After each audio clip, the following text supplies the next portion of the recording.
Boa noite.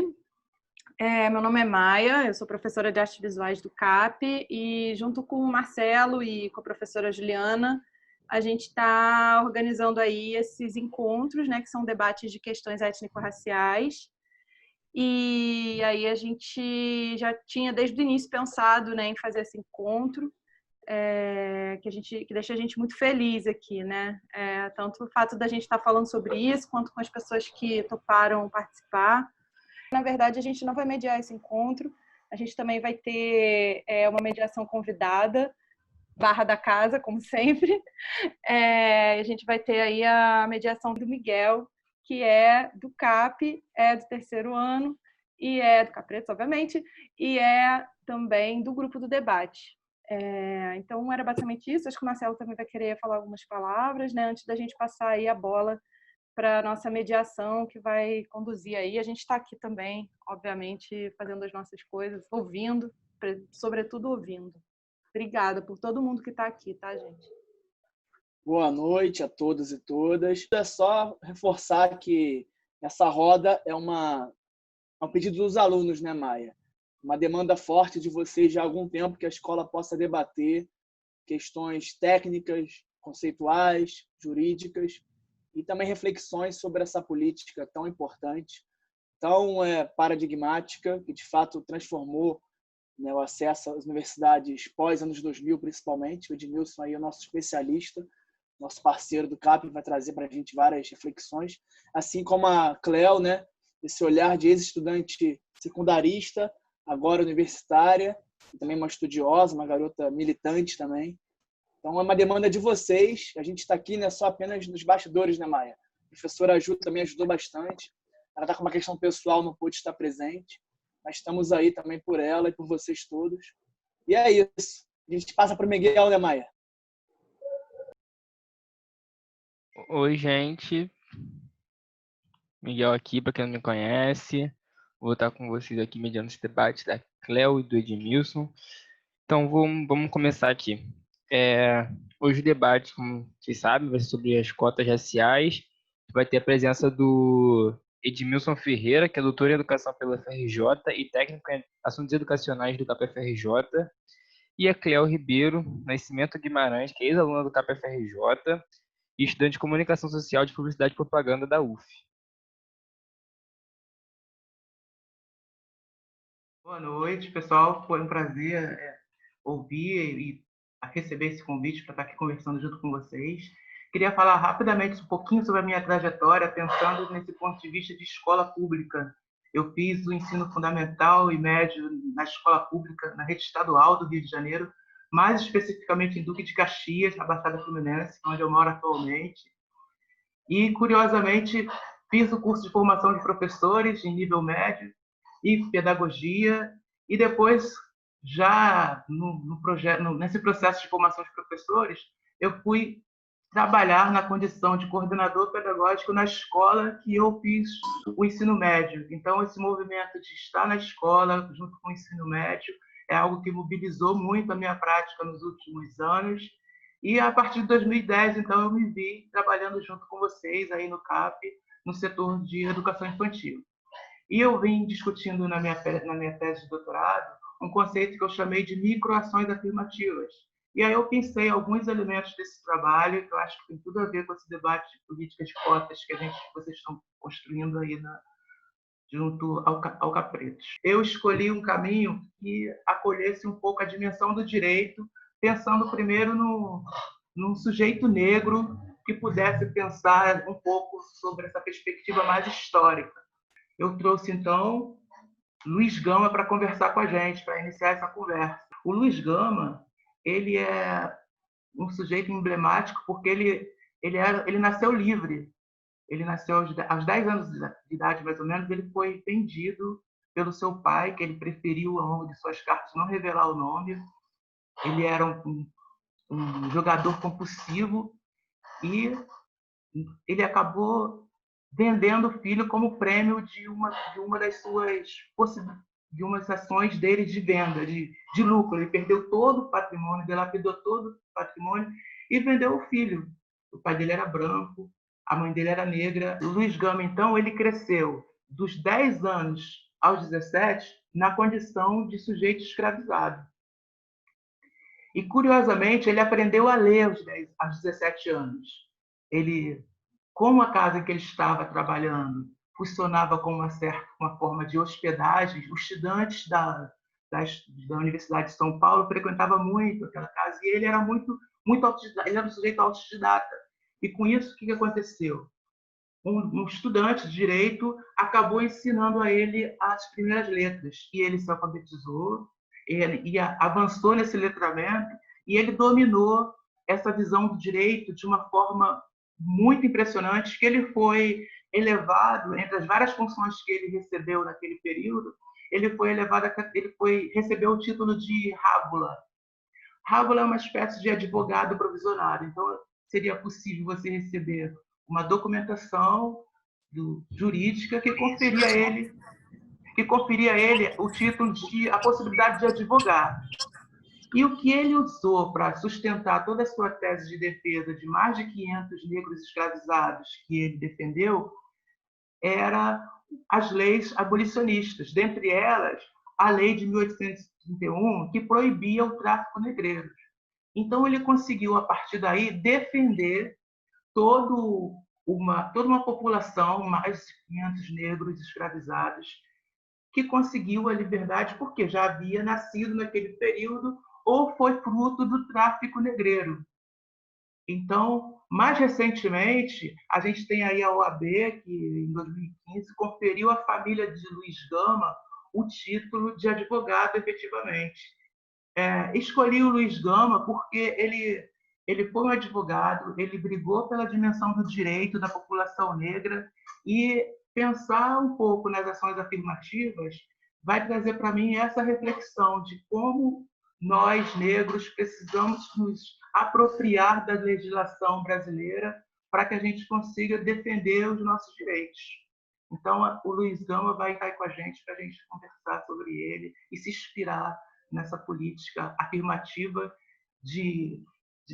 com esse potencial de restaurar esses direitos que a gente vem perdido. Vale lembrar, então, que o Luiz Gama ele foi poeta, ele foi advogado, ele foi escritor, ele foi jornalista. Então, ele teve múltiplas funções, mas o forte dele se identificou mais com essa dimensão do direito. Vale a pena, então, a gente fazer um recorte hoje mais atual para a gente pensar a base legal que sustenta aí e que vai sustentar as políticas de cotas. Então, a gente vai ter, rapidamente, a Lei 10.639, de 2003, que vai determinar a obrigatoriedade do ensino da história da África, da cultura afro-brasileira, e é um pouco do que a gente faz aqui. Né? Acho que o papel do professor nesse momento é disponibilizar esse espaço para que os alunos possam se apropriar um pouco mais desse debate.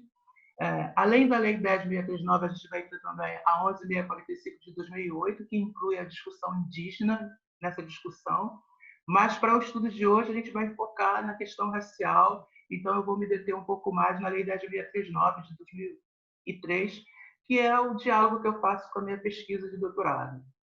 Vale destacar também o que permite a escola estar trazendo esse debate de uma forma mais potente. Né? Então, a gente vai ter as diretrizes curriculares para a educação das relações étnico-raciais e para o ensino de história da cultura afro-brasileira e africana.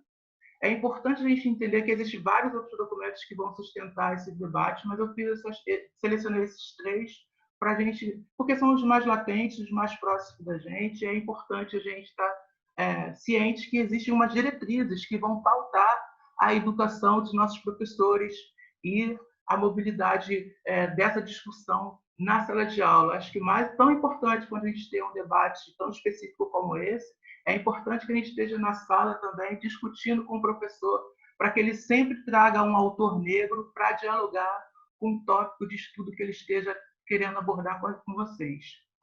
Esse debate vai usar aí o conceito de raça para a gente discutir raça como categoria social analítica.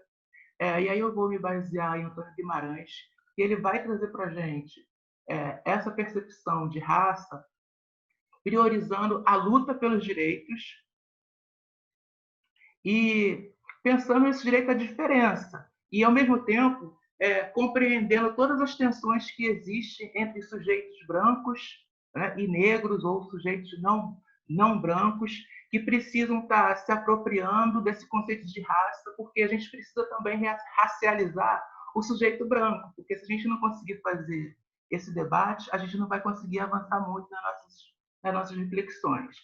Vou trazer para vocês também, rapidamente, algumas teorias raciais que fundamentam um pouco das questões mais próximas da gente, no meu ponto de vista. A gente vai usar o conceito de Horaci Nogueira para pensar o racismo de marca, que é o racismo mais presente no nosso cotidiano. É a gente pensar que sofre mais racismo o sujeito que é negro, o sujeito que tem a pele mais negra, o sujeito mais retinto. Quanto mais negro for o sujeito, quanto mais características fenotípicas ele apresentar, mais racismo ele vai sofrer. Aí ele vai diferenciar duas categorias interessantes, que é para pensar essa ideologia assimilacionista, que diz respeito aos sujeitos e suas culturas, né? O sujeito que tem uma cultura de religiosidade de matriz africana, ele vai sofrer um racismo, provavelmente, quando ele estiver em outros espaços, se não junto com o povo dele. Agora, outro elemento interessante é a gente pensar o racismo marcado pela que Horaci Nogueira vai chamar de miscigenacionista, que tem a ver com a melanina, que tem a ver com as características fenotípicas. Isso traz para a gente pensar que, no Brasil, o que caracteriza o nosso racismo é o racismo de marca. É a cor da pele que vai ditar, junto com outras características fenotípicas, as nossas relações étnico-raciais. Outra teoria interessante é o preconceito de origem, que isso dialoga muito bem com o modelo americano. Se a gente for olhar para os Estados Unidos, a gente vai ter uma percepção de que o sujeito que tiver na sua família um homem negro ou uma mulher negra, mesmo que ele nasça branco, ele vai ser considerado negro. E aí que está o nosso grande, no meu ponto de vista, o grande contraponto, né? Porque no Brasil o racismo é pelas características fenotípicas, enquanto nos Estados Unidos o racismo é pela sua origem. Então, o que é levado em consideração principalmente é a sua ascendência, sobretudo a sua localização escolar, as escolas que são os guetos, né? São os grupos que vão se distanciando da sociedade branca, e a gente vai ter bairros inteiros com uma pegada racial mais retinta. E é isso que vai diferenciar, e ao mesmo tempo traz para nós brasileiros uma dúvida, né? Uma questão que a juventude vai crescendo com essa percepção, porque ele reconhece que ele tem a pele branca, mas vê a sua ancestralidade muito forte, às vezes pai ou mãe branca. A gente tem uma relação interracial muito comum na nossa sociedade, mas que isso não conferiria a esse sujeito o direito a uma ação afirmativa, porque ele traria traços fenotípicos brancos. Então, a nossa maior questão para a gente pensar os sujeitos que possuem características fenotípicas acentuadas com estereótipos negros vão fazer jus a políticas de cotas, as políticas de ação afirmativa. Enquanto sujeitos que, embora tenham uma ascensão branca ou uma ancestralidade negra, principalmente, mas nasceu com a pele branca, com fenótipos brancos, ele não vai fazer jus a políticas de ação afirmativa com recorte racial. E aí, nesse processo de teoria, a gente vai ter as políticas eugênicas. Essas políticas eugênicas foram as políticas que levaram, principalmente, a fazer com que, logo no pós-abolição, o que acontece? Vieram imigrantes italianos, mais portugueses, e outros países, outras nacionalidades, eles foram praticamente convidados. Houve uma política de incentivo para que esses sujeitos viessem morar no Brasil e colonizassem. E tiveram direito à terra, enquanto a população negra não teve esse direito garantido. Não houve uma reforma agrária.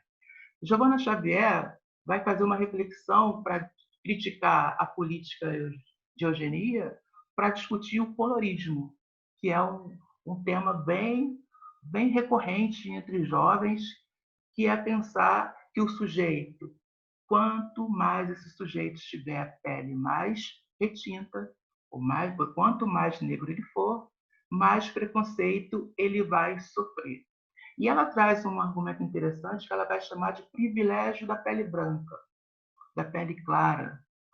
Ou seja, o indivíduo que tem a pele clara e que não sofre preconceito, mesmo que ele tenha uma ancestralidade negra, às vezes a avó negra, às vezes a mãe negra, às vezes o pai negro, mas ele traz ali o fenótipo de pele clara, ele acaba assumindo o lugar de privilégio, porque não vai sofrer preconceito.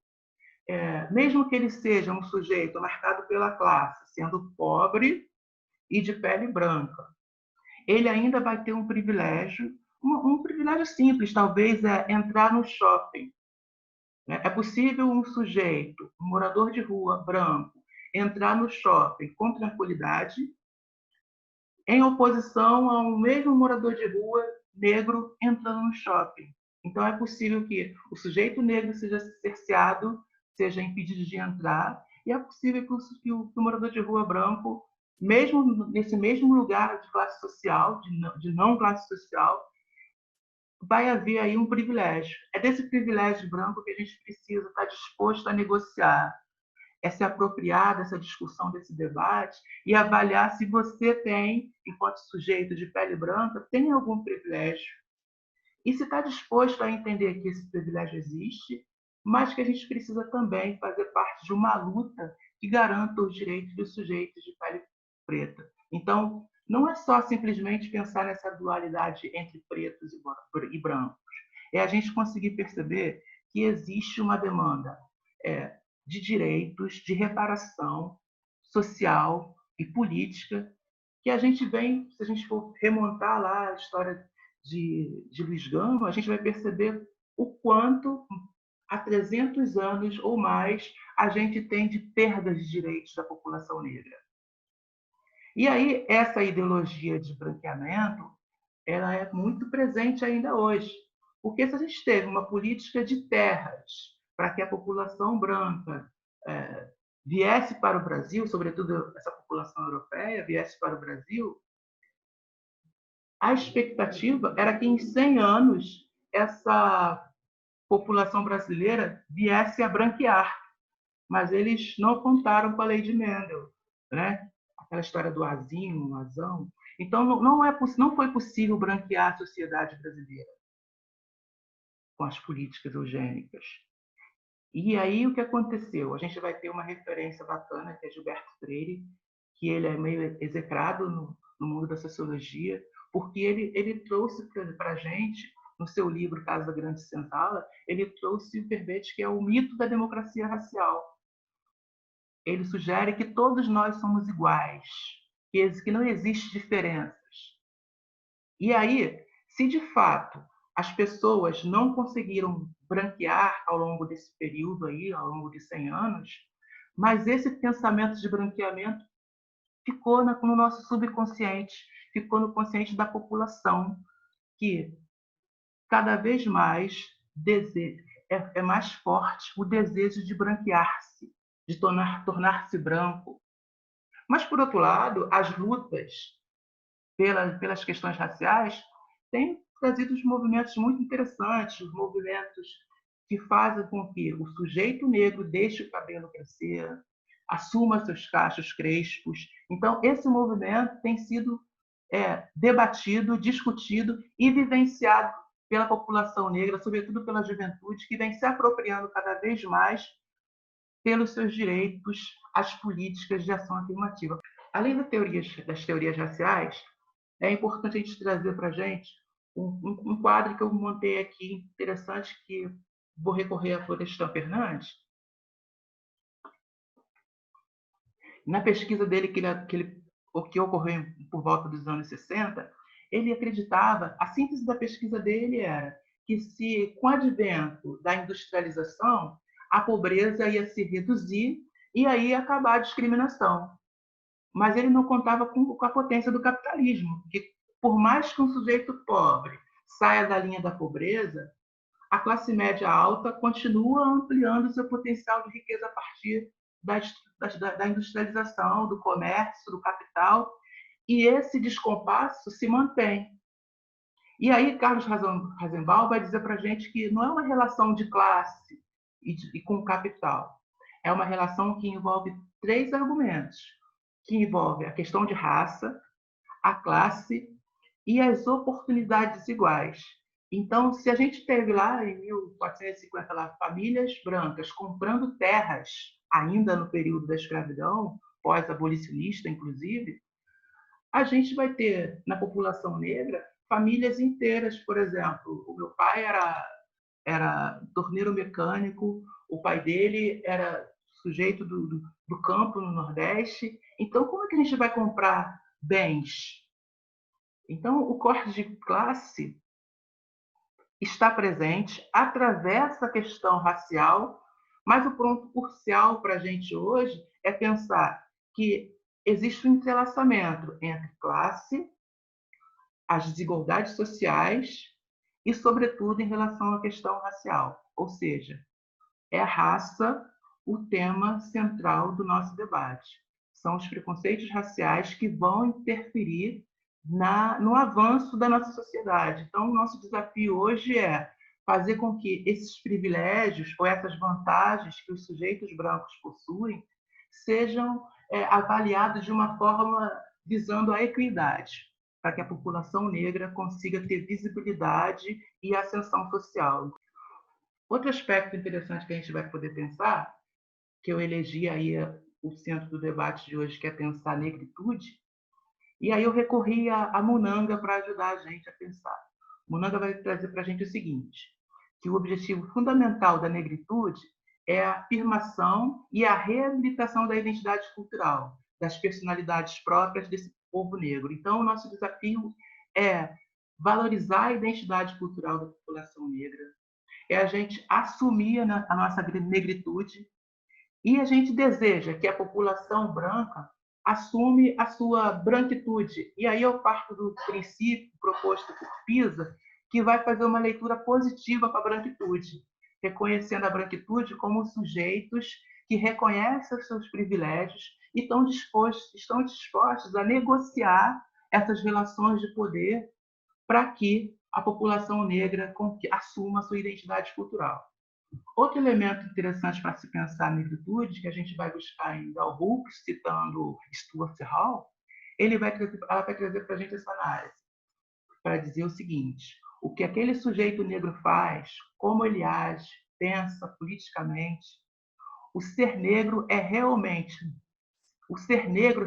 não me basta. Eu quero conhecer as políticas culturais. E aí, na próxima sessão, a gente vai entender que é importante que a gente cada vez mais conheça as políticas raciais, conheçam as políticas culturais que vão mobilizar a nossa visão de mundo e vai orientar um pouco o nosso diálogo com a universidade e com a escola básica. Aí trouxe para vocês, então, já um debate mais recente, mais contemporâneo, que é para pensar a ação afirmativa enquanto política.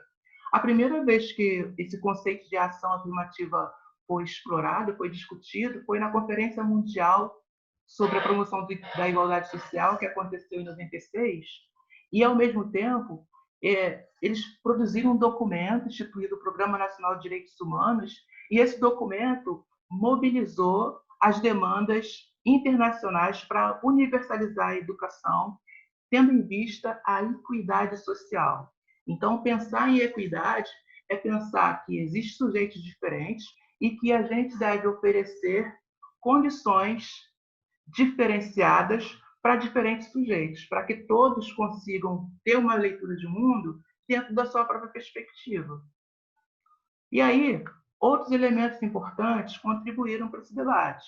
A gente vai ter o movimento negro, que, junto com os movimentos sociais, participaram ativamente para que a gente tivesse a Lei 10.639, por exemplo, de 2003, e, ao mesmo tempo, vem lutando justamente para que a gente assuma a nossa negritude. E, em se tratando da formação escolar, a gente vai ter vários movimentos para pensar aí o acesso do adolescente ou do jovem no ensino superior. A gente vai ter o caso como, por exemplo, a Educafro e os PVNC, a Educafro como instituição da igreja, ok? E os PVNCs como grupos que organizaram pré-vestibulares sociais para que, como uma iniciativa popular, a gente tivesse mais negros em condições de enfrentar o vestibular e acessar esse direito, que é o direito à universidade. Mas isso não é fácil, né? É importante a gente pensar, porque a população negra, a gente tem condições, a gente tem. O que nos falta é oportunidades. O que nós precisamos, então, são de políticas reparatórias. São de políticas reparadoras que vão garantir o acesso a um direito que não foi negado. Se a gente pensa num colégio de referência como o CAP, e pensa numa escola pública de Xerém, onde eu estudei, a escola de ensino médio onde eu estudei, quantas greves, quantas lutas nós tivemos, quantas situações sem aula nós enfrentamos. E aí a gente vai se dar conta que existe um descompasso de oportunidades. A Nilma Lino Gomes vai dizer para a gente que o objetivo dessas ações afirmativas é reduzir as desigualdades. Ela vai dizer para a gente assim: o objetivo é corrigir as desigualdades historicamente impostas em determinados grupos sociais e étnico-raciais. Então, para a gente é importante que tenhamos políticas reparadoras que vai trazer para a gente, ampliar para a gente a dimensão do direito. Aí eu trouxe aqui, elenquei para vocês o que tem acontecido, os últimos acontecimentos de denúncias de fraudes que a gente vem enfrentando, de sujeitos que têm utilizado a sua percepção sobre... Já fechou o tempo? Que têm utilizado a sua percepção de raça, e aí tem ganhado força a categoria chamada pardo. Essa categoria vai trazer para a gente uma certa confusão, por hora. Talvez as escolas em que não haja um debate sobre essa percepção de quem é negro e quem é branco no Brasil, isso acontece. Ou a gente também vai ter também os sujeitos que são pardos por conveniências, que sempre se declarou branco, mas que agora que há uma política afirmativa, fez a opção de vou assumir agora uma declaração de pardo para fazer jus a essa ação afirmativa, e com isso ele não estava querendo abrir mão do privilégio, que a gente chamou de privilégio lá no início, né? Porque o importante para a gente nesse momento é que esse sujeito branco, que seja pardo, que ele faça sua declaração de pardo, ok, mas que ele reconheça que ele não vai fazer jus à política de ação afirmativa. É a Lei 12.711 que vai trazer para a gente, de uma forma mais descritiva, a relevância da política de cotas. Então, a gente vai ter aí algumas denúncias que já foram publicizadas. Eu trouxe uma emblemática que aconteceu na Universidade Federal de Pelotas, ainda em 2016, em que 27 acadêmicos foram destituídos da sua matrícula, sobretudo alunos de medicina, os ditos cursos nobres, não é? A gente vai ter também, já em 2020, o caso da USP. Não sei se vocês tiveram a oportunidade de ver a reportagem, mas ele traz um sujeito pardo com características fenotípicas do povo branco, caucasiano. E é esse o contraponto que a gente tem que pensar. Qual é o limite desse sujeito pardo que a universidade espera atingir com as políticas de cotas? É o sujeito que apresente características fenotípicas negroides.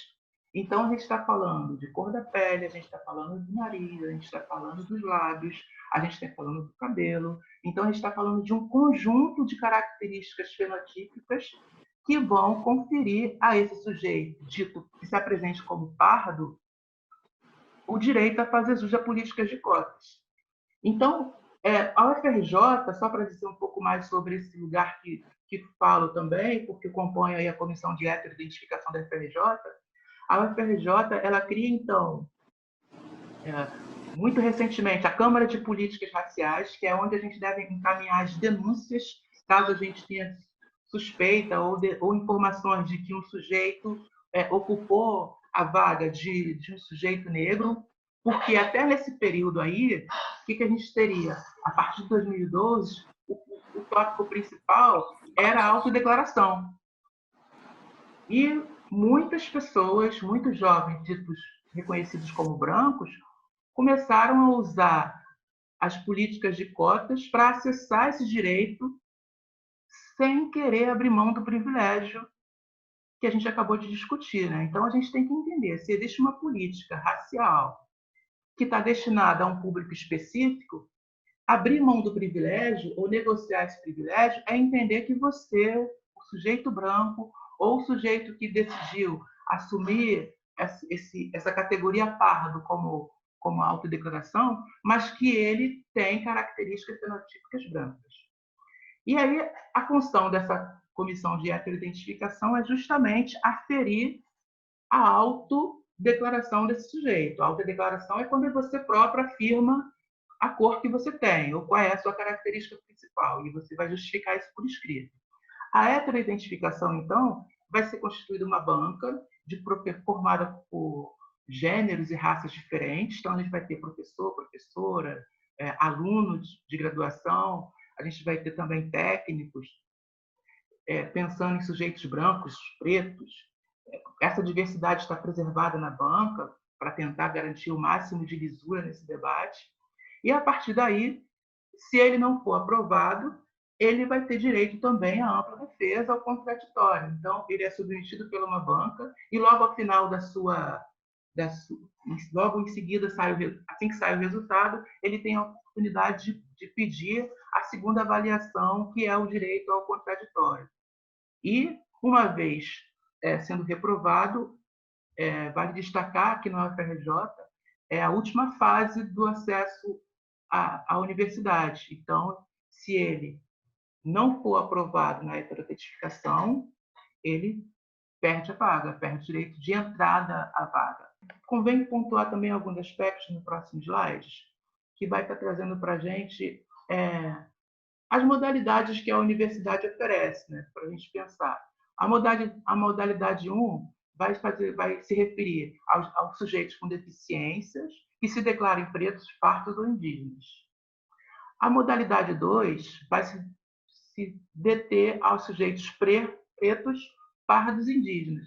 Convém lembrar que o sujeito indígena, para ele fazer jus à política de ação afirmativa, ele precisa ter o registro de nascimento homologado pelas instituições nativas, como responsáveis pela população indígena, no caso da FUNAI.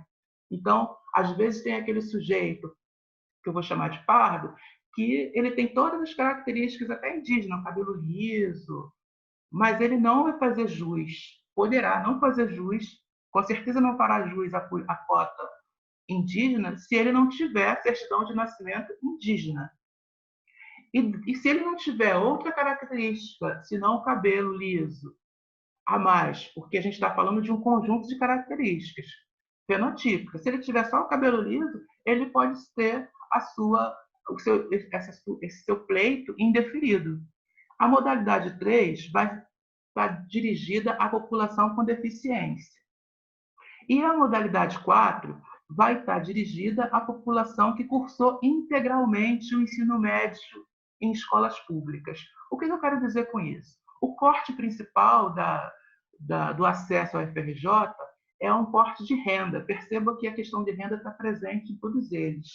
Então, a gente costuma dizer que são cotas, acaba se tornando cotas sociais, né? Porque o corte é pela renda. Mas convém lembrar também que, de uma certa forma, a universidade procurou contemplar todo o universo de aluno presente com essas demandas. Então, a gente vai ter uma cota específica na modalidade 4 para o sujeito que não precisa se declarar preto e nem precisa ter alguma deficiência e tampouco ser indígena. E aí a gente está pensando que a gente está aqui, de uma forma bem democrática, apresentando para vocês que existem outras modalidades de acessar a universidade, sobretudo a UFRJ, além da livre concorrência, que você não precisa escolher nenhuma dessas modalidades. Então, trouxe para vocês aí um conceito de heteroidentificação que foi validado como constitucional pelo Supremo Tribunal Federal. Então, ele recomenda que existam comissões de validações dessa autodeclaração e, sobretudo, que a universidade procure manter, procure definir, estabelecer bancas de heteroidentificação. E é nesse sentido que a universidade vem se organizando, né? Em 2020, agora, foi instituída a primeira banca na entrada, porque a gente já teve experiências de constituição de bancas para responder às denúncias, embora a universidade ainda não tenha se posicionado publicamente, se comparado com as universidades de a Universidade Federal de Pelotas ou a USP, a universidade ainda não se posicionou diante dos casos de fraudes que foram denunciados e balizados pela Câmara de Relações Étnico-Raciais da universidade. E aí, para finalizar mesmo, eu trouxe uma apresentação, uma tela de Modesto Brocos, chamada Redenção de Cã, de 1895, que remonta justamente aí um pouco, é provocativo, né? Eu não vou comentar, mas vai ficar aí para a gente poder fazer essa análise crítica, talvez pensando assim, quem é branco e quem é pardo nessa tela? Poderia ser um debate. E quem é o sujeito que faria jus a políticas de cotas?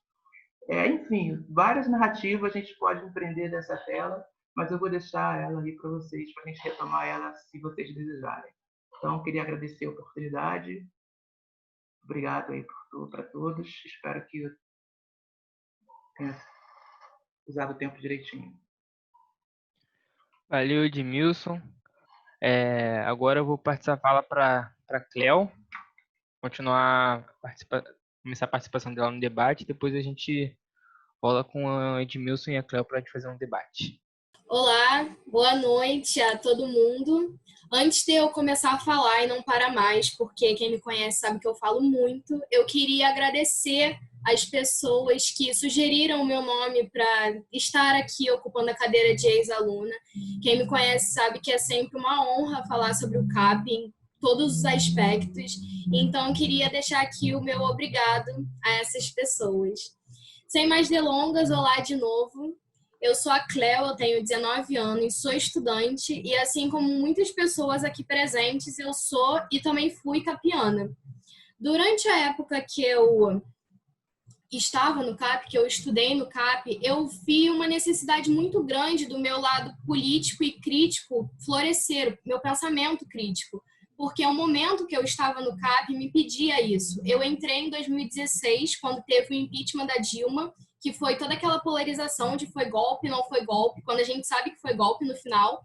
E em 2018, foi quando eu saí nas eleições Bolsonaro versus Haddad, que acabou como acabou, né? A gente sabe.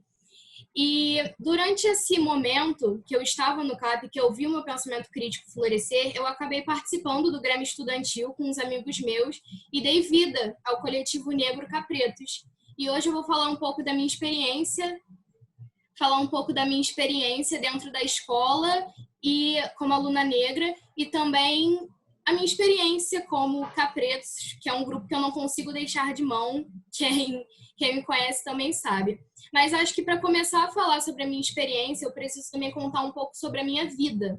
Eu venho de uma família provenientemente de negros dos dois lados. Meus dois pais também são professores e sempre me ensinaram muito sobre negritude e educação e como elas têm que se mesclar. E quando eu entrei no CAP, eu admito que eu tive uma certa desilusão, porque eu achava que, por se tratar de uma escola pública e federal, talvez houvesse mais representatividade, uma vez que eu estudei a minha vida inteira em colégios particulares, onde eu era muitas vezes uma das, se não a única menina negra da turma. Então, quando eu entrei no CAP, eu estava com um certo pingo de esperança de que eu visse mais pessoas como eu. E ao chegar lá e me deparar com boa parte, se não muito mais da metade da população sendo branca, classe média alta, heteronormativa, eu fiquei me deu um grande choque, ser bem sincera.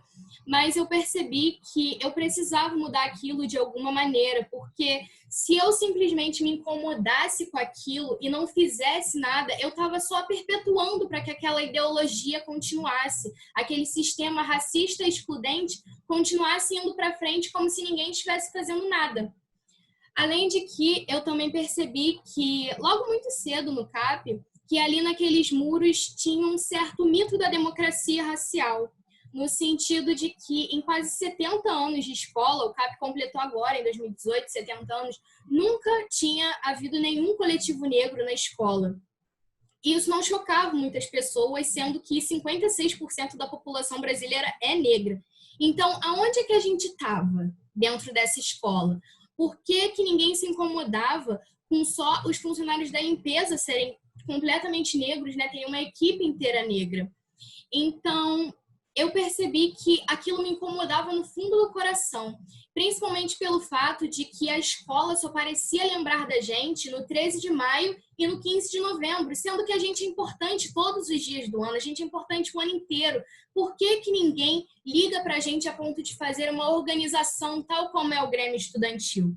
E foi com essa vontade de liberdade, essa vontade de emancipação desse pós-escravidão, que a Isis Akemini, em 2017, criou um grupo de WhatsApp chamado Capretos, que eu, de verdade, não conhecia boa parte das pessoas, mas acabou que nos tornamos uma família, que, como vocês podem ver, eu e a Jojo, mesmo já tendo saído da escola, a gente não consegue desprender desse elo. E todas as pessoas que já foram da escola, mas ainda assim saíram e foram do Capretos, ainda permanecem no Capretos até hoje, e para qualquer coisa que precisamos, todo mundo está lá. Isso que eu acho muito incrível. Mas, apesar da gente ter começado em 2017, as nossas manifestações, de fato, só foram acontecer no ano seguinte, em 2018. Que foi um ano de muita tragédia, assim, tiveram muitas tragédias, né? Tantos atos antidemocráticos, a gente vê concorrendo um asno à presidência, mas com certeza a coisa que me chocou mais, que bateu mais assim no fundo do meu coração, foi o assassinato da Marielle Franco. Foi a partir daquele momento que eu percebi que só participar do Capretos não era o suficiente, eu precisava liderar, eu precisava estar à frente e fazer demandas para que alguma coisa mudasse. Se eu não conseguia mudar o Brasil inteiro e toda a sociedade, que eu começasse de baixo com a minha própria escola. E eu admito que também foi muito difícil fazer todo esse malabarismo, porque em 2018 eu estava no último ano da escola. Quem conhece sabe que o terceiro ano é um ano muito complicado, normalmente com vestibular é ainda mais. Eu ainda fazia 1.500 outras coisas, mas assim, ver hoje, olhar para trás e perceber o quanto o Capretos cresceu em 2018, quantas coisas que a gente fizemos um novembro negro, fizemos ensaios fotográficos, fizemos manifestações e foi tudo maravilhoso. E é óbvio que a gente não conseguia mudar uma escola toda, né? No ano seguinte não ia aparecer todo mundo, vários novos alunos negros, mas a gente queria só, pelo menos, plantar uma semente na cabeça das pessoas que estavam ali presentes e viam como normal pessoas negras não estarem tão expressivamente como alunos e educadores. Uma outra coisa que também me remarca muito o Capretos, e que no caso é o tema desse debate, são as cotas raciais. Eu não estava lá para ver quando elas de fato atuaram, mas eu estava na votação. E eu lembro que, desde que eu iniciei no CAP, eu sempre comentei muito sobre as cotas raciais, porque era um tanto injusto da escola acreditar que, por apenas ser escola pública e se situando na Zona Sul, o que é um lugar de muito difícil acesso para muitas pessoas, eu me incluo nisso, porque eu tinha que acordar 4h50 da manhã para estar no CAP 7 horas, e achando também que só com um sorteio e uma prova que só precisa acertar 50% de matemática e português, era fácil colocar todo mundo na mesma sacola, achar que todo mundo tinha o mesmo estudo, né, a mesma educação, a ponto de só precisar acertar 50% de cada prova, quando não. A vida de cada um é muito diferente e as nossas vivências são extremamente desiguais. Então, quando o CAP veio com a ideia das cotas, né, de implementar de fato as cotas, eu fiquei muito feliz, eu fiquei muito alegre, porque mesmo em 70 anos eles estavam aptos para uma mudança tão diferente. E, nossa, aquilo me alegrou demais, principalmente porque eu fiz uso das cotas raciais quando eu fui para a universidade. E eu percebi o quanto elas são necessárias. Meus pais, principalmente, sempre me ensinaram a necessidade a necessidade das cotas raciais, como elas são uma forma de um pagamento da dívida histórica. Então, ver um colégio que, apesar de ser tão branco, estava tão apto para mudança, isso me deixou muito feliz. E eu acho que eles podem até falar um pouco melhor sobre isso, já que eles estão vivendo. Mas eu queria comentar porque é algo de muita felicidade para mim, assim. Eu acho que o Capretos, como um coletivo negro, dentro de uma escola majoritariamente branca e de elite, por assim dizer, ainda tem um caminho muito longo a ser trilhado. Principalmente pelo fato de que há uma ausência de problematização racial dentro do próprio espaço cultural da escola, uma vez que cria-se uma certa ambientação um tanto utópica, no sentido de que eles acham que estão um tanto isentos de preconceitos e que todos os problemas da sociedade estão lá fora. E eu lamento muito informar a quem quer que seja a pessoa que está dirigindo o CAP agora, mas o racismo é um sistema que perpetua sobre todo mundo, quer a gente deseje isso ou não. E o CAP, por mais politicamente correto que ele seja, não está isento disso, ele não está alheio a esse tipo de coisa. Eu, como ex-aluna, é sempre uma grande alegria relembrar do CAP, apesar de tudo, por todas as amizades que eu fiz, toda a história que eu tenho, as amizades até com os próprios professores que eu mantenho até hoje. Mas, como mulher negra, como ocupando esse espaço de mulher negra, eu não consigo deixar de lado a falta de preparação para responder ao racismo. E como isso afeta, como afetou não só a mim, mas continua afetando outras pessoas. Não adianta apenas aplaudir o Capretos nas manifestações que a gente faz, é preciso corrigir as ações racistas dentro da própria instituição. Como já dizia Angela Davis, não basta não ser racista, é preciso ser antirracista. E o CAP, por mais militante que seja, por causa da militância, precisa lutar contra isso. E não só aparecer e não só tentar expor isso em dias comemorativos, como o 13 de maio e o 15 de novembro. É isso, gente. Muito obrigada de novo. Acho que a minha fala acabou aqui, mas estou aqui aberta a perguntas e outras dúvidas. Mas obrigada de novo por isso. Fico muito feliz, de verdade. Valeu, Cléo, por compartilhar suas experiências com o CAP e tudo mais. Obrigado, Edmilson, por ter mostrado os conceitos e todos os estudos que você teve aí, feito esse PowerPoint para apresentar para todo mundo. E agora a gente vai abrir para as perguntas. O pessoal, quem quiser fazer pergunta para a Cléo, para o Edmilson, comecem a se inscrever, por favor, no chat, que a gente vai começar o debate agora.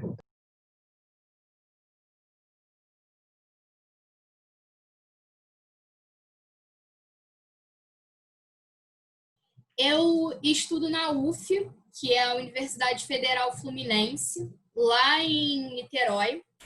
E desde o primeiro momento que eu fui fazer a minha matrícula, eu percebi que já havia uma diferença muito gritante para a UFRJ, por exemplo.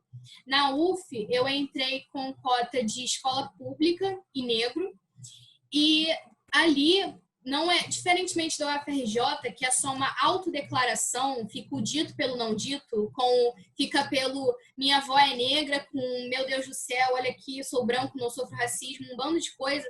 Na UF é uma comissão racial. Você precisa se justificar por que você se autodeclara negro, ou pardo, ou indígena, que seja, uma foto sua e uma entrevista particular. Então, eu já percebi ali uma grande diferença. Admito que eu fiquei um tanto desesperada de não passar na entrevista, sendo que não tinha o que ficar tão nervosa. Mas as mulheres são muito intimidadoras, eu preciso dizer. E acabou que eu entrei, né, graças a Deus, mas eu fiquei muito chocada ao ver uma notícia escrito assim: pela primeira vez, universidades públicas têm mais pessoas negras, né? A maioria são pessoas negras.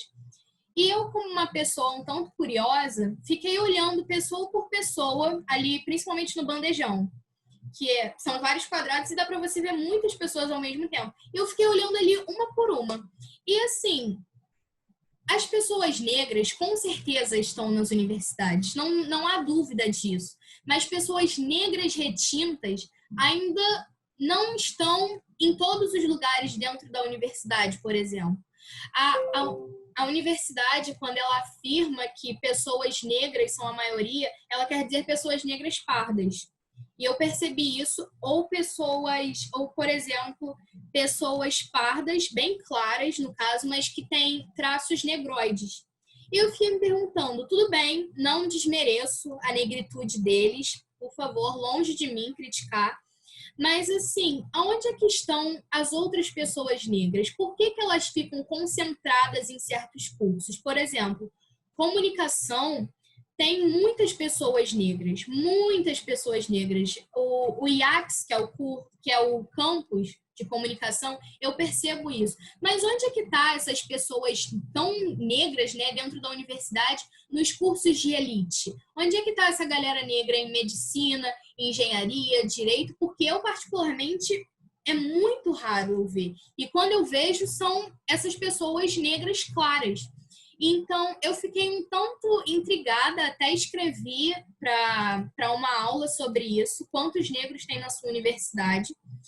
E óbvio que não há, até agora, né, não houve nenhum tipo de discriminação. E quando há algum tipo de discriminação, a UF inteira se mobiliza conforme isso. Mas, ainda assim, há uma certa, posso chamar de dívida, uma certa minoria de negros retintos dentro da universidade. É óbvio que quando há institucionalização das cotas, é para abrigar todos os tipos de negros, seja eles claros ou não. Mas fica também muito óbvio que pessoas negras claras vão ter uma facilidade maior de chegar a certas áreas de trabalho, a ser aprovado em certas entrevistas de emprego. Então, assim, as cotas têm esse lado super positivo, que é de abrigar essas pessoas negras, mas, ao mesmo tempo, assim, não há uma coisa sobre quem são esses negros que estão ocupando essas universidades. Com relação aos professores, é claro, também é uma certa minoria. Eu, por exemplo, não tive nenhum até agora, não me recordo de nenhum professor negro ali dentro do Instituto de Comunicação. Mas eu espero que isso mude, porque o que não falta são pessoas negras educadas e conhecedoras, principalmente de comunicação. E eu espero que isso mude, mas até agora, infelizmente, não vi muitos. Então, acho que a apresentação trouxe o Carlos Razenval, que vai dizer que justamente que é uma questão de oportunidade e desigualdade. Se a gente for fazer novamente o comparativo com as escolas públicas, a precariedade que existe nas escolas públicas, sobretudo nesse cenário de Covid-19, esse cenário de pandemia, né? O jovem adolescente não tem celular, não tem da escola pública periférica, na Baixada Fluminense. Imagina esse menino no terceiro ano, né, para prestar o vestibular nessas condições de pandemia, sem celular, sem internet de qualidade, enfim. E esse menino, como ele vai conseguir passar agora no Enem, que vai acontecer no começo do ano? Então, provavelmente, a gente ainda vai ter essa dificuldade por um longo período, mas é importante destacar que existe uma luta, uma lei, e a gente vai estar ao longo. Essas desigualdades são tão grandes, são tão profundas, que a gente vai precisar de anos para a gente conseguir, efetivamente, conseguir enxergar 56% da sociedade dentro das universidades. Mas é isso, a gente está fazendo, junto com os coletivos, tudo que está no nosso alcance para a gente conseguir bater essas metas.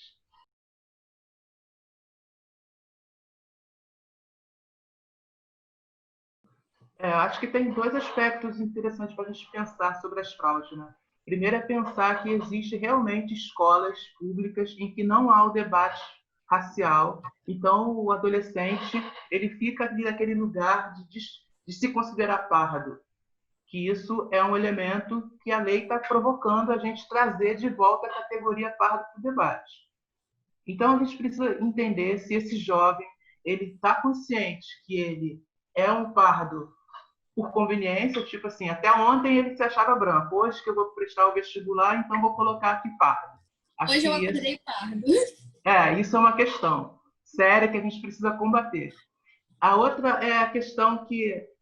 e a gente só vai combater isso com formação, com rodas de conversas como essa, que todas as escolas pudessem estar abrindo debate com seus alunos em tempos, para a gente identificar quem é branco e quem é preto no Brasil e na escola. Agora, fraude é crime, não tem jeito, não tem argumento. Contra crime, não há argumento. E aí, o que falta? A gente viu aí, eu citei o caso da USP, ou o caso da Universidade de Pelotas, que já tomaram providências de excluir os alunos, e eles vão responder juridicamente pelo crime que cometeram, e vão ter o direito à defesa, à livre defesa. O fato é que na universidade, pensando aqui na UFRJ, depois a Cléo poderia falar como está essa experiência na UF, é que a gente ainda está muito embrionária esse debate aqui na universidade. Esse ano a gente conseguiu construir efetivamente uma comissão de heteroidentificação que está brecando a entrada dos fraudadores. Então, isso é um ponto. E aí a gente tem na mesa da reitora todas as denúncias que foram levantadas nos últimos anos para que a universidade tome providências. Então, a universidade está junto com o jurídico, criando uma normativa, uma política. Aí é importante pensar na letra da lei mesmo, que justifique a saída desses adolescentes que já estão no quinto período, adultos, né, que já estão no quinto, no oitavo, no sétimo período. E, de fato, a lei é clara, né? Tem que perder a vaga. Mas como fundamentar isso, a universidade ainda está construindo esse regimento, vamos dizer assim. Mas fraude é crime. Bom, eu acho que, como o Edmilson disse, fraude é crime. E eu também percebo muito, não na UF, porque eu acabei de chegar falando assim, ainda estaria no terceiro período, mas por causa da pandemia estou presa no segundo. Mas, assim, eu não vi tantas pessoas fraudadoras, eu vi mais na UFRJ. E aqui, no ex-alunos também do CAP, como fraudadores de cota. Não sei se vocês participaram de uma tourzinha que teve no Twitter e no Instagram sobre uma menina que utilizou as cotas raciais para entrar na faculdade. Eu não sei se ela acabou já a faculdade ou se ela ainda está cursando comunicação, mas que ela só foi meio que se redimir agora, falando que ela não tinha tanta consciência racial de agora como ela tinha há 4 anos atrás, 6 anos atrás, quando ela prestou o vestibular e colocou lá que ela precisava das cotas porque a avó dela era negra, alguma coisa do tipo. Mas, assim, eu acho muito, até um pouco infantil dessas pessoas fraudadoras de cotas, porque acho que o que não falta, principalmente como capianos, é informação, principalmente quando se trata sobre negritude, porque os próprios professores fazem questão de falar sobre isso. Então, assim, eu acho que o problema dessas pessoas é o querer se beneficiar de algo que não lhes pertence, ou talvez não acreditar no próprio desempenho e achar que precisa das cotas quando não precisa.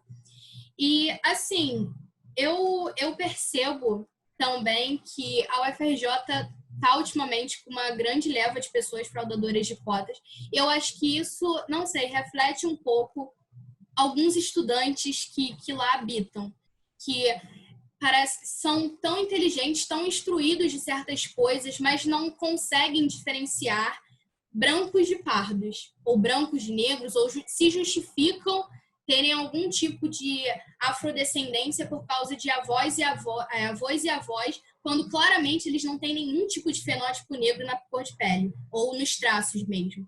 Então, eu acho que, assim, é necessário uma conversa com essas pessoas e, é claro, até uma certa conversa de uma outra maneira, se assim vocês me entendem, mas é também necessário que eles tomem as responsabilidades pelo fato de estarem fraudando cotas. Não é só a gente que pode passar a mão na cabeça e falar, ai, não, realmente, eles não sabiam, não sabem a diferença entre branco e pardo. Mas, tipo assim, que eles tomem a responsabilidade de saber esse tipo de coisa e saber como eles são privilegiados de estarem ali habitando um corpo branco, um corpo privilegiado, e como eles estão tirando a vaga de uma outra pessoa que merece muito mais, sabe? Eu acho que essa é a questão.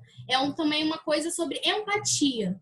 O quanto você precisa dessa vaga? Será que você não é privilegiado por alguma outras coisas? Será que, assim, você precisa tirar a vaga de uma outra pessoa para entrar na faculdade? Eu acho que isso é o que me incomoda e o que me atordoa mais.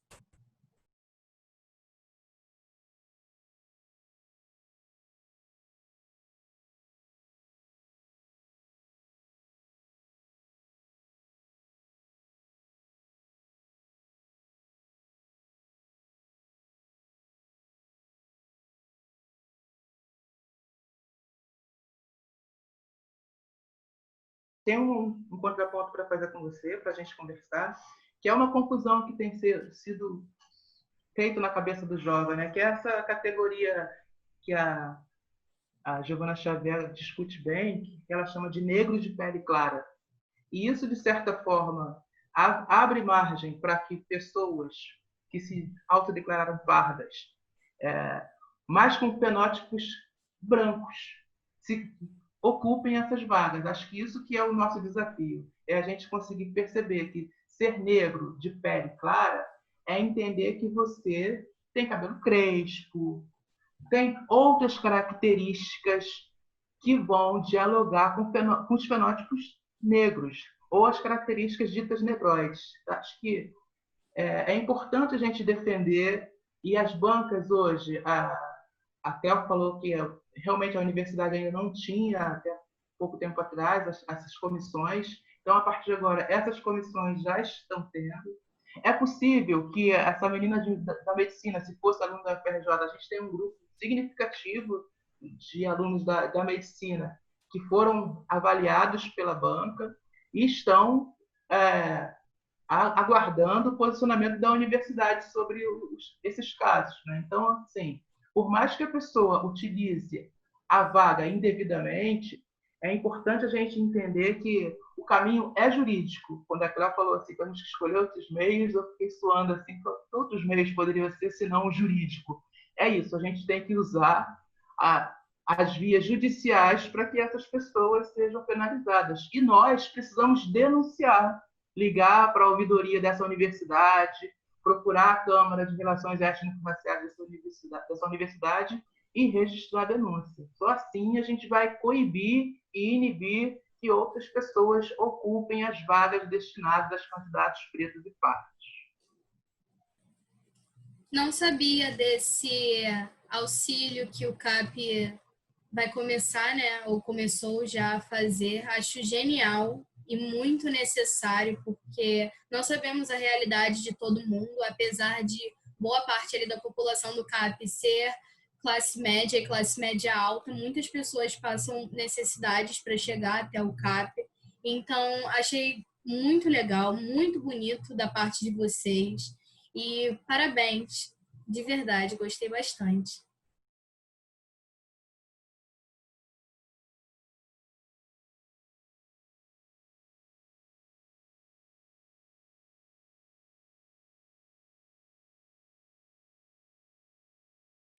Eu vou me juntar a você, vou tentar ser solidário, entendendo que eu sou pai de uma menina de 20 anos que terminou o ensino médio aos 17 e quer fazer engenharia na UFRJ.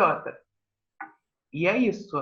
Por eu ter conseguido pagar a escola privada para ela não faz jus hoje, e a gente ter uma renda que hoje é uma renda que é maior que o salário mínimo e meio, como diz aí as cotas da universidade. Eu, sendo morador de Caxias, Baixada Fluminense, a minha filha está fora da política de cotas. Então, estou sendo solidário com vocês. Assim, a gente tem que escolher um caminho e seguir, né? A política não é perfeita, a gente vai dilapidando com o tempo. O que a gente tem que elogiar hoje é assim, o corpo de ação, de ações que a universidade vem desenvolvendo, e algumas pessoas vão ficar de fora desse corte. Tem um momento que tem que fazer um corte político.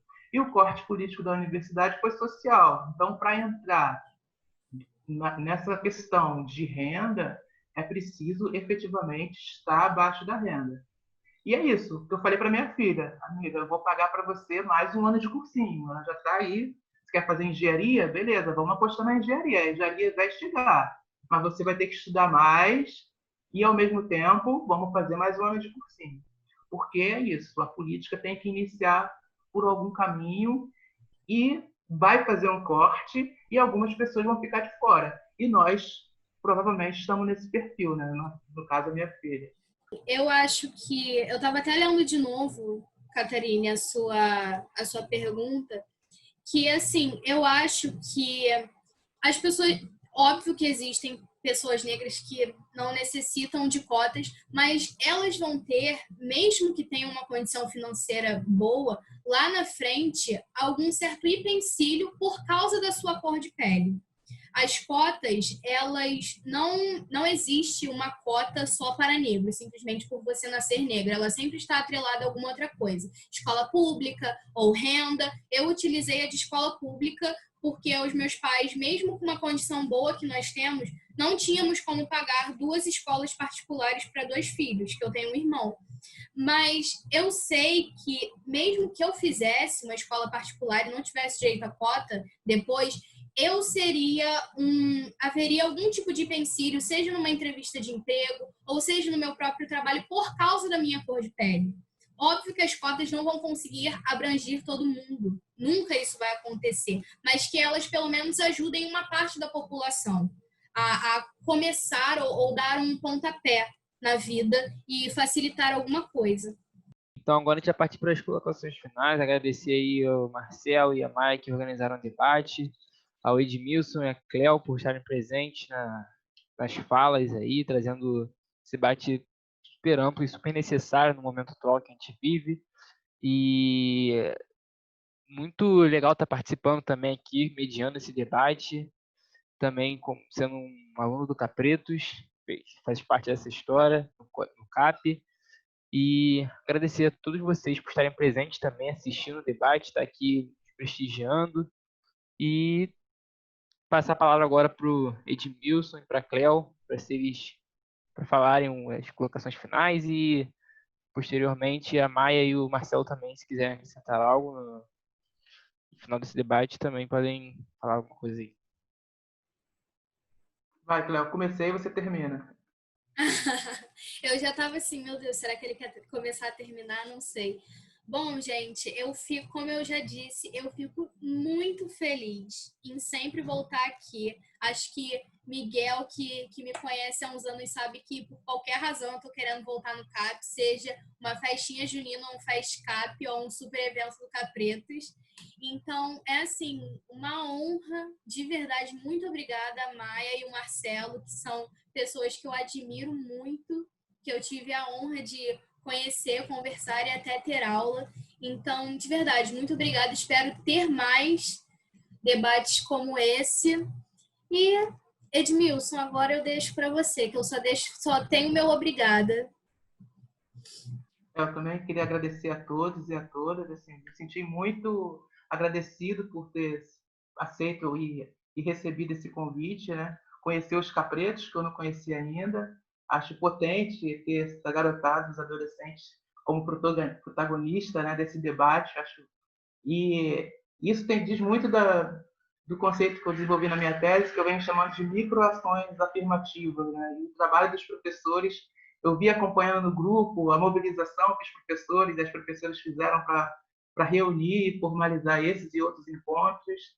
E fico muito grato e quero me colocar à disposição para continuar trabalhando junto com vocês. Forte abraço e a gente segue por aqui. Eu esqueci de falar também a professora Juliana, também de Educação Física, estava organizando esse debate, só que ela pôde estar presente hoje por questões pessoais, né? mas ela também estava na organização desse debate, ajudando a gente a preparar tudo isso aqui para ocorrer dessa forma hoje. Eu queria muito agradecer também, e a sensação fica sempre que quando o Edmilson começa a falar de outra coisa e outra coisa, porque é tudo muito relacionado, né? Não dá para a gente só falar de cotas, né? A gente tem que falar do Luiz Gama, tem que falar e isso porque o Edmilson fez um recorte, ele podia falar de muitas outras coisas, né? Era isso, pessoal. Queria agradecer muito quem esteve presente aí. Também aprendi um monte de coisa aqui, anotei pra caramba. E eu espero que a gente faça mais encontros como esse. Perfeito. Reforço as palavras da Maia. Eu que agradeço aí os queridos palestrantes. Foram palestras, né? Com certeza. Foram muito valiosas essas aulas aí. E é isso, uma escola que se diz democrática tem que ouvir os estudantes, né? E, de fato, esse evento foi fruto da escuta e de total colaboração, né, Maia? Diferentes mãos, braços e mentes e corações, sobretudo. Coração, isso que falta também para a gente como sociedade, né? Então, só agradecer.